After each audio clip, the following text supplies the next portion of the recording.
No cześć, witam Cię bardzo serdecznie.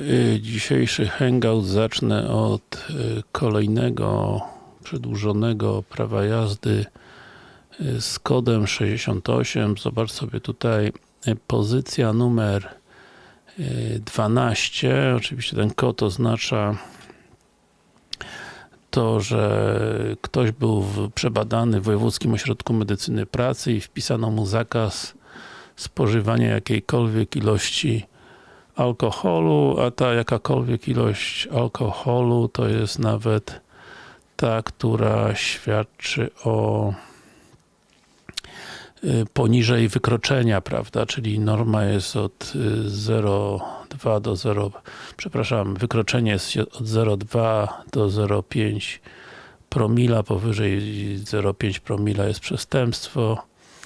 Natomiast mając taki kod, dostajesz przy okazji zakaz picia czy spożywania jakiegokolwiek alkoholu i problem polega na tym, że zjesz 2 jabłka, coś tam alkomat źle pokaże i jesteś tak zwany ugotowany. Przyjrzyj się, że ten kierowca no nie był z Wrocławia, przyjechał tam z daleka, ale to nie do tego zmierzam, tylko miał tutaj różne inne kategorie prawa jazdy, czyli miał prawo jazdy zawodowe C, kategorię C+E, nawet traktor widzę, że kiedyś zrobił, miał kategorię B, kategorię motoru nie zrobił, aczkolwiek w tej chwili może zrobił tylko A2, prawda, kategorię A2, no i wydawałoby się, że praw jazdy cała kupa, a tutaj gość jest ugotowany, na szczęście to już jest przeszłość, prawda, przeszłość na tyle, że przyjechał do mnie, prawo jazdy żeśmy mu przedłużyli w miarę fajnie, prawda, na dobry termin. Kod został wywalony, no i mam nadzieję, że nigdy już nie wsiądzie na podwójnym gazie. No ma to szczęście też, że to co wyczynił to było wykroczenie,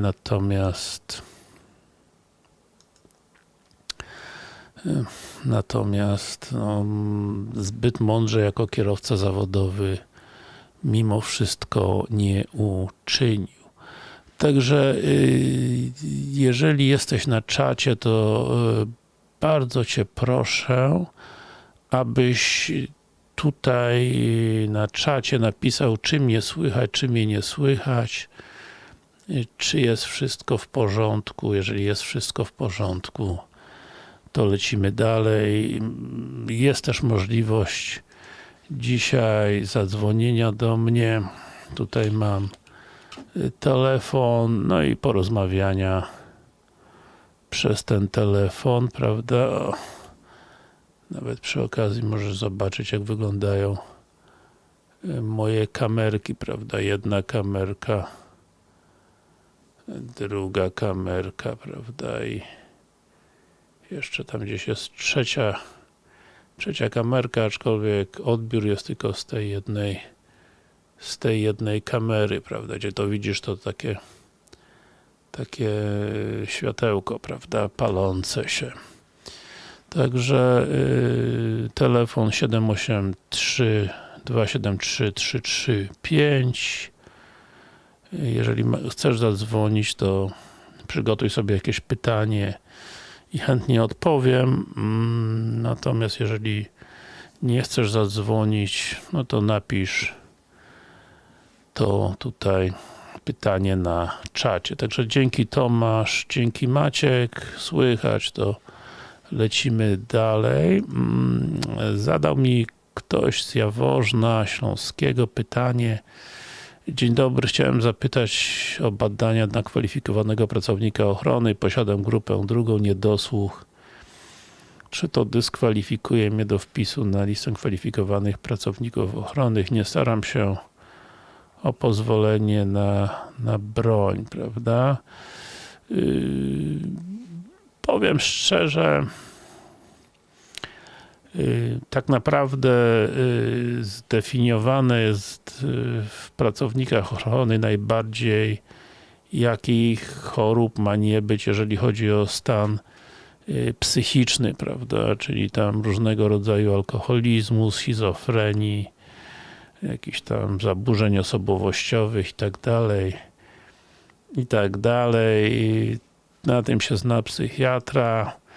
No, jest też jakaś tam norma wzroku, natomiast za bardzo nie ma norm odnośnie innych chorób, prawda, czyli tutaj z tymi ochroniarzami, a dotyczy to również badań na broń, to jest to sprawa uznaniowa dla lekarza, prawda, czyli nie mogę wykluczyć, że trafi się jakiś nadgorliwy i dostaniesz orzeczenie negatywne, ale nie mogę też, że tak powiem,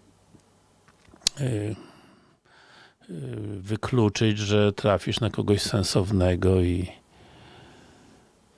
i będzie dobrze, prawda? Czyli no niestety medycyna tutaj ciągle, pomimo że starają się różni tam ustawodawcy dać jakieś normy, to jest to sprawa często uznaniowa, czyli jeżeli ten niedosłuch nie jest jakimś upośledzeniem umysłowym, bo często się tak zdarza, nie jest jakąś inną chorobą, to no, masz szansę zostać licencjonowanym pracownikiem ochrony.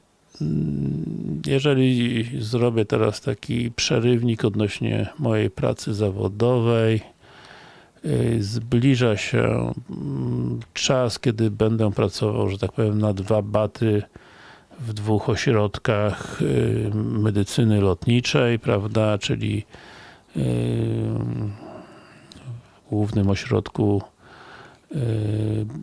Badań Lotniczych we Wrocławiu na ulicy Sienkiewicza, no i oczywiście pracuję ciągle w swojej firmie. Jestem w trakcie audytu akredytacyjnego, który przypuszczam, że się odbędzie gdzieś tam po świętach Wielkiej Nocy, no i od czasu do czasu, raz na tydzień będziemy można znaleźć w tamtej firmie. No niestety tak się porobiło, że lekarz, który tamten ośrodek prowadził, zrezygnował z jakichś tam powodów, no i przychodzi czas na zmianę. Także mówię, jeżeli ktoś ma jeszcze pytanie, jeżeli masz jakieś pytanie, to zadaj mnie, a ja, jeżeli pytania nie będzie, przelecę trochę tak zwanych pytań z czata, znaczy z pytań nie tyle z czata, co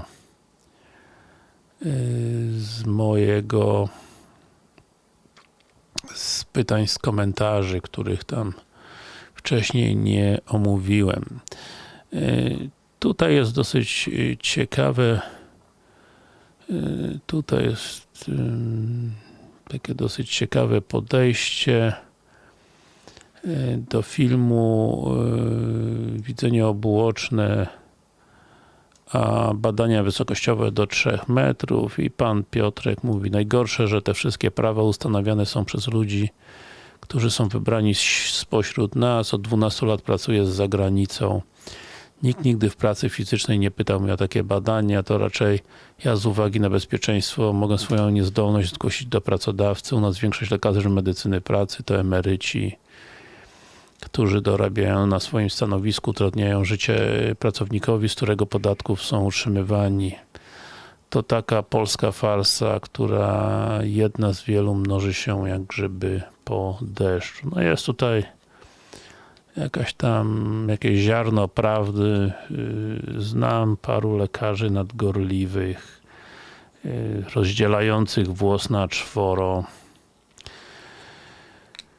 No ale przy tym rynku, jaki jest, to niestety część tych osób sama sobie, jak to mówią, wykasza rynek, prawda? Czyli pozbywa się tego rynku, ponieważ w dobie internetu bardzo łatwo znaleźć firmę, która jest ma jakieś bardziej ludzkie podejście do sprawy, nie tylko szkiełko i oko. Natomiast no, gorzej, jak jesteś skazany z powodu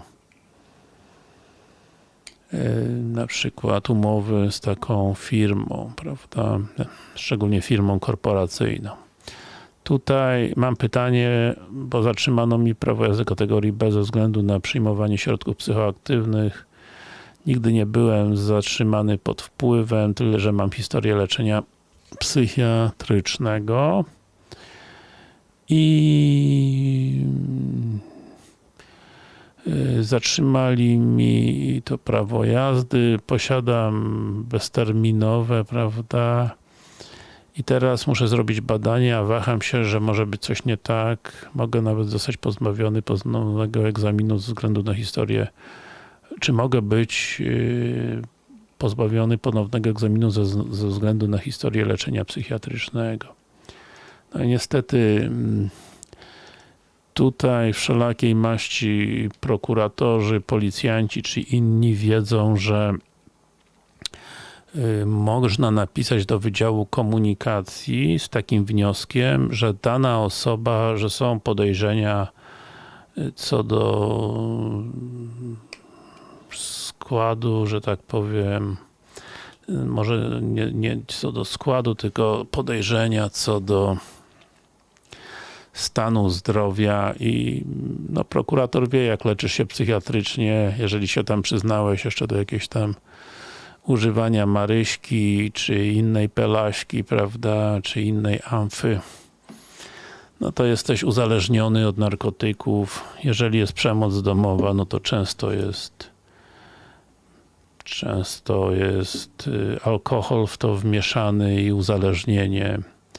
No i takiego gościa mają jak na widelcu. Z reguły bardzo jeszcze ładnie to opisują, tak żeby lekarze nie mieli wątpliwości i jest ciężko cokolwiek tam wyprostować, prawda? No bo co ma zrobić lekarz, który, jakby to powiedzieć, ma podaną na widelcu diagnozę, tylko nie w sensie, że diagnoza tam taka, siaka czy owaka, tylko podaną ją opisowo, prawda? No, często dla świętego spokoju właśnie lekarze z wojewódzkich ośrodków medycyny pracy dają orzeczenia negatywne, aby mieć święty spokój, prawda? No a ciebie, jeżeli jesteś w takiej dosyć nieciekawej sytuacji, to załatwiają na cacy, często na dość długi okres, prawda? No, nigdy tak nie ma, że nie można się jakoś wybronić, ale co tam jakichś nerwów, co natrują ci, napsują ci krwi, no to jest twoje, prawda? Masz jak w ruskim banku. Dobra, widzę, że potrzebowałbym namiar na taką ludzką firmę. No, trudno mi tak coś konkretnie kogoś wskazać, prawda? Bo naprawdę układy są różne, różniaste. Według mnie, z tego co wiem, to oprócz wojewódzkich ośrodków medycyny pracy, to najgorszy problem jest z tak zwanymi firmami medycznymi korporacyjnymi, prawda, że biorą oni tam jakiś abonament za coś, prawda, lekarze czasem są jacyś tam bardziej związani z tą firmą, czasem no niestety są złapanki, no i taki lekarz naprawdę będzie czasami świętszy od papieża, bo to nie jest jego firma, w sensie jego prywatna firma, tylko to jest jego pracodawca, prawda, czyli po co mi się narażać tam dla pracodawcy za parę groszy, nawet jeżeli te parę groszy oznacza paręnaście tysięcy złotych miesięcznie, prawda? I formalnie nikt mu nic nie może zrobić, bo z reguły to ten dany lekarz się zna najlepiej na biznesie, prawda? Czyli może naciągnąć to w jakimś swoim kierunku, prawda? No i trudno dyskutować. Tomek, te przepisy są tak chore, że osoby z jednym okiem nie dostaną pozwolenia na posiadanie broni, nawet sportowej. No, powiem tak, no, formalnie takie są przepisy, prawda?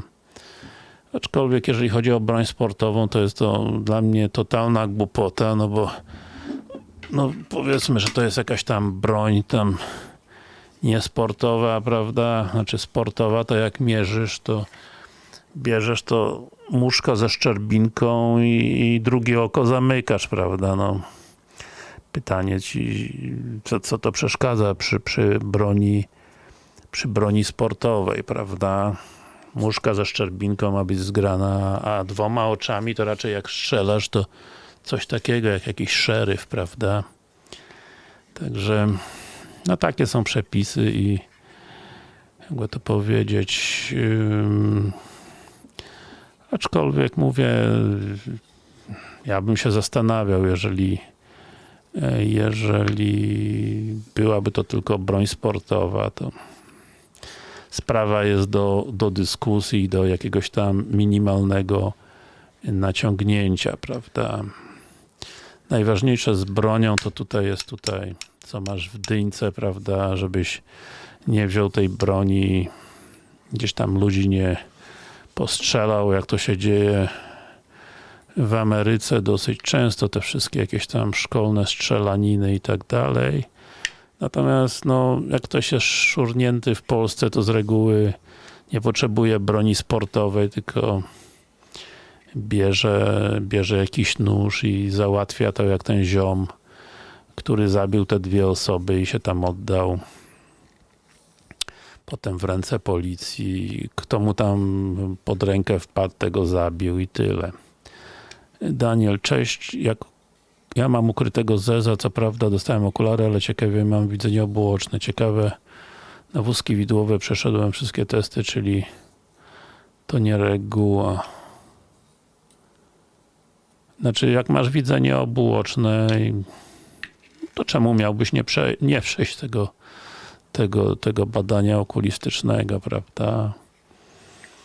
No, zezem to jest tak, jeżeli twoi rodzice, nazwijmy to, zabrali się do leczenia tego zeza we wczesnym dzieciństwie, jakieś tam operacje, jakieś ćwiczenia, okulary i tak dalej, to jest szansa, że samo to, że był sobie zez, prawda, to nie oznacza, że tego zeza tam jakoś tam nie podleczyli, prawda.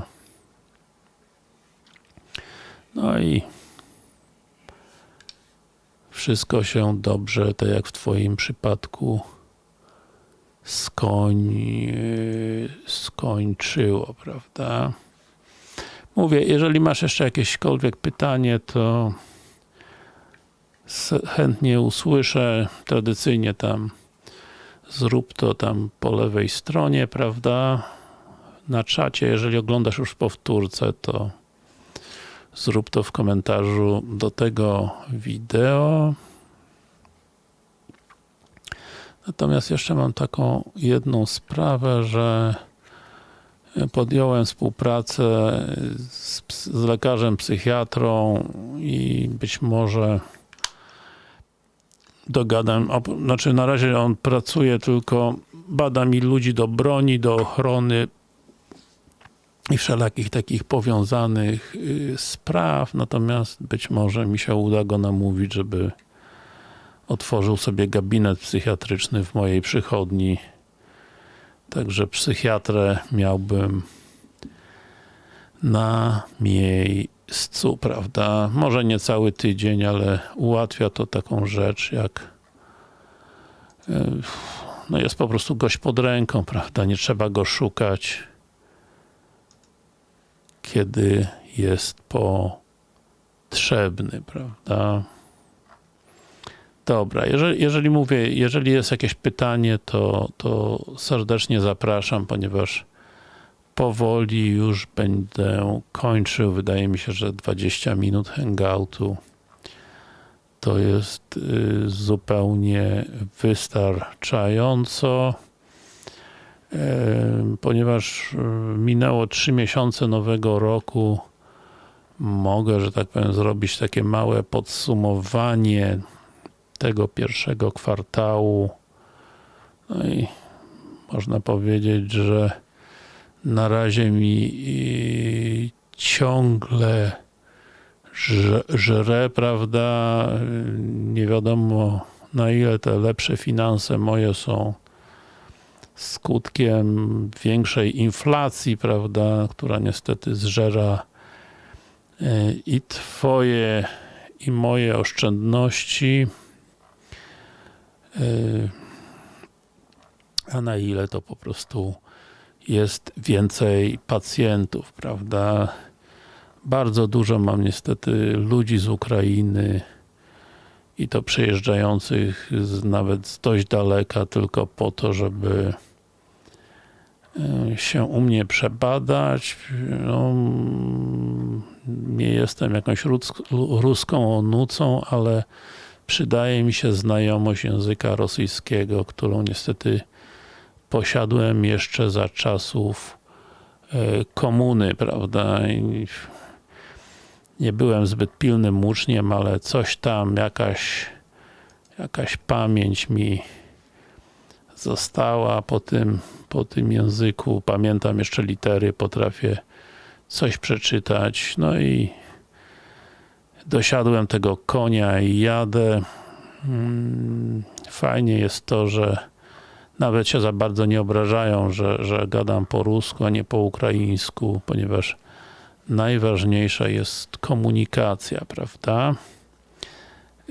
Daniel, nauczyłem się jeszcze jednej rzeczy, nie chodzę do przychodni medycyny pracy, gdzie pracują stuletnie babki bez wiedzy.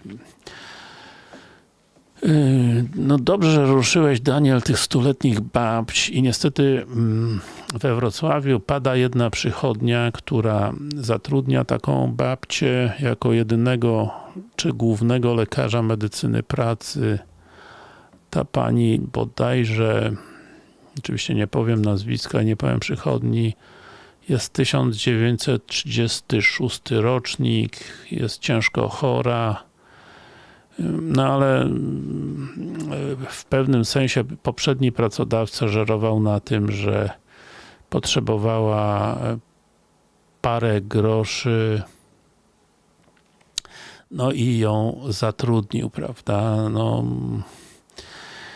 niestety nie wygrali jakiegoś tam przetargu i w tej chwili cienko stoją z kasą. A jeszcze najśmieszniejsze było to, że syn tej pani, również lekarz,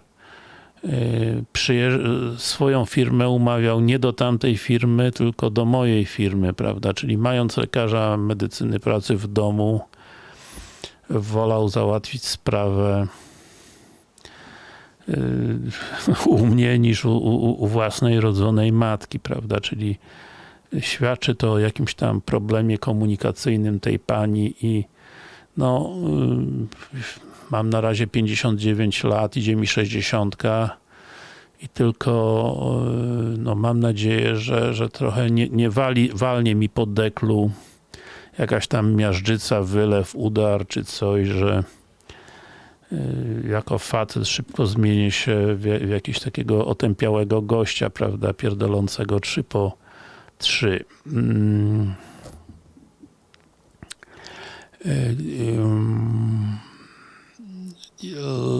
Lexenix, pana lubię bardzo oglądać, mówi pan rzeczowo i tak dalej, prawo jest dla ludzi, a nie na odwrót. I byłem świadkiem, że gościowi nie podbito badań na zawodowego kierowcę, bo miał słaby słuch, a przecież już normy nie nakazują słyszeć. No, dziadek koło 80 go badał. No i właśnie, no tu jest problem, prawda? Czy ten dziadek znał przepisy, prawda, bo to wcale nie jest takie oczywiste, że ten 80-letni pan tam sięga, zna się na internecie, sięga do jakichś rozporządzeń nowych, a to nie ma tak jak kiedyś, że to sam pamiętam, pierwsze rozporządzenie odnośnie kierowców to było z 5 lat, drugie tam było jakieś tam 15 lat, potem rozporządzenie odnośnie badań pracowników, to było nieśmiertelne, tak mówili u nas, chyba 22 lata, prawda, i nic się nie zmieniało, natomiast w tej chwili to słynne wrzutki, prawda, nagle coś tam się ukazuje, z reguły na wczoraj, z reguły zmieniają druk orzeczenia. Już też miałem sytuację, że coś tam zmieniono w poniedziałek, zanim się zorientowałem, to 2, 3 jakieś tam, czy 5 orzeczeń wystawiłem na złym druku i trzeba było poprawiać, prawda. To jest masakra. Chris, czy od tych badań w medycynie pracy można się odwołać i wykonać badania ponownie? Z reguły się można odwołać. Wszystko, co... No sprawa jest dosyć prosta. Bierzesz orzeczenie, które dostałeś i czytasz, na samym dole są, zakładam, że ten telefon to jest orzeczenie i na samym dole z reguły masz pouczenia, prawda? No i tam musisz się tam odwołać, nawet to tam nie ma co uzasadniać zbytnio, bo odwołanie z reguły przechodzi przez tego samego lekarza, do którego trafiłeś, prawda? No i jak się odwołasz, to masz jakąś tam szansę, że przejdziesz, znaczy mówię, jeżeli powiedzmy badał cię ten 80-latek, nie mający pojęcia o przepisach, to i wiesz, że racja jest po twojej stronie, to przejdziesz. No gorzej jest z tymi sprawami alkoholowymi. Tutaj raczej wszyscy trzymają sztamę, prawda? Daniel, mi by tak babka zrobiła w Luxmedzie w Katowice, ale na szczęście nie miałem wtedy CDE, trafiłem na kanał, zanim pojechałem do danej medycyny, wypytałem i trafiłem OK. No, szczęście sprzyja przygotowanym, prawda, czyli jeżeli sprawa jest nietypowa, to warto poczytać w internecie, nawet ja, jeżeli coś mnie interesuje, wolę sprawdzić w internecie nie tylko jak to jest według przepisu, ale jak naprawdę dana rzecz wygląda, prawda. No i to nie czytam tych takich pozytywnych opinii tam cukierkowych, tylko zaczynam od najgorszych opinii danej firmy, gdzie jest jakiś czuły punkt i gdzie coś tam można, że tak powiem, dostać po dupie, prawda. Natomiast rzadko, czasami oczywiście negatywne opinie pisze konkurencja, ale często są niestety zgodne z prawdą. Daniel, chyba lepiej tak zrobić, zanim się pójdzie do babci, potem do WOMP, odwołania zabawy bez sensu. Właśnie tu jest cały problem, że no, WOMP nie przyjdzie do ciebie do domu, tylko ty musisz zapierdalać do WOMP-u, prawda? Lenix, jestem jeszcze ciekawy, czy skoro są takie normy, czy na przykład za rok mogą zostać zaostrzone. Znaczy, zależy o której normie tu mówisz. Patrzę. No, wszystko się może zdarzyć, prawda? Wszystko się może zdarzyć. Włodzimierz, pracuję w zakładzie 49 lat, zostało mi 9 miesięcy do emerytury, a szef mi powiedział, że jestem największym hamulcem w tym zakładzie. Tak mnie to boli, że nie mogę sobie poradzić. Znaczy, jeżeli jesteś już w okresie ochronnym, to po prostu nie wiem, no. Jeżeli masz z tego jakieś problemy zdrowotne, czy psychiczne, czy jakieś tam inne, po prostu pójdź na zwolnienie i tyle, no. Za wiele tutaj nie poradzę ci, nie dam jakieś tam porady, w sensie, co masz szefowi powiedzieć, jak się na ciebie uwziął, no to się uwziął, prawda? Natomiast mówię, to już jest okres ochronny, on ciebie nie może zwolnić. Częstą praktyką jest to, że po takim stresogennym incydencie pracownik idzie na zwolnienie, no jakoś to 9 miesięcy tam trzeba na szpilkach wytrzymać, no i tyle, prawda, no. Trochę to takie średnio etyczne, ale jak Kuba Bogu, tak Bóg i tak dalej. Dobra, kochani, słuchajcie, pół godziny mija. Mówię, jeżeli ktoś jeszcze jakieś ma ostatnie pytanie, to na czacie. Daniel, musisz mieć to gdzieś i tak, jak to nam i powiedziałem, oficjalnie zwolnicie mnie, polecam, musisz to jakoś wyrazić, jakbyś go miał gdzieś, prawda? Czy WOMP będzie wiedział, ile miałem volt? Wiesz co? Tak, raczej oni chyba na tych skierowaniach coś tam piszą, ale nie jestem, musiałbym zobaczyć jakieś skierowanie i raczej ci, co wysyłają z tego, to coś tam rzeczywiście opisują, prawda, ale mówię, akuratnie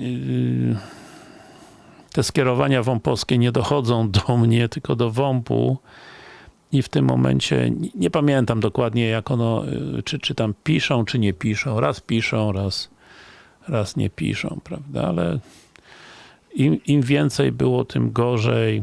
I pamiętaj jedno, jeżeli nie jesteś naprawdę, Tomek, alkoholikiem, to załatw sobie jakieś zaświadczenie, że nie jesteś osobą uzależnioną. Zaświadczenia takie czasami wystawiają psychiatrzy, terapeuci uzależnień. Jeżeli na pewno nie jesteś osobą uzależnioną, to nie wpierdalaj się w tak zwaną terapię uzależnień, bo to już wtedy, czy chcesz, czy nie chcesz, to taką osobą zostaniesz, przynajmniej na papierze. Dobra. Słuchajcie, starczy na dzisiaj. Patrzę, 19:01. Mam nadzieję, że jest coś tam ciekawego w telewizji, czy tam gdziekolwiek w innym medium chciałbyś sobie to pooglądać, coś czy poczytać. Także trzymaj się, cześć, do następnego razu.